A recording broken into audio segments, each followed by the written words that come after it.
হিন্দি, তামিল আর তেলুগু ভাষায় অভিনয় করে ভারতে বেশ জনপ্রিয় তাপসী পান্নু। দুটি ফিল্মফেয়ার, একটি ফিল্মফেয়ার ওটিটি সহ বেশ কয়েকটি পুরস্কার পেয়েছেন এই অভিনেত্রী।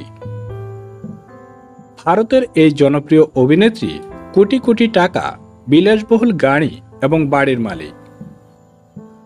গুঞ্জন রয়েছে প্রেমিক ম্যাথিয়াস বোরের সাথে গাঁটছড়া বাঁধছেন তাপসী। তাপসী পান্নু এবং তার বোন শগুনের পান্নু পিন্ড নামে একটি অত্যাধুনিক বাড়ি রয়েছে। সে বাড়ির মূল্য 10 কোটি টাকা। তাপসী পান্নুর কাছে মার্সিডিজ, BMW সহ বেশ কিছু গাড়ি সংগ্রহে রয়েছে।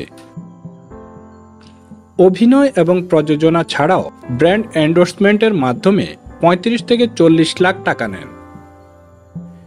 বিনোদন জগতের বাইরে প্রিমিয়াম ব্যাডমিন্টন লিগে পুনে 7 দলের মালিকানা কিনেছেন তাপসী পান্নু। বছরে তাপসীর আয় 4 কোটি টাকা। তার মোট সম্পদ প্রায় 46 কোটি টাকা।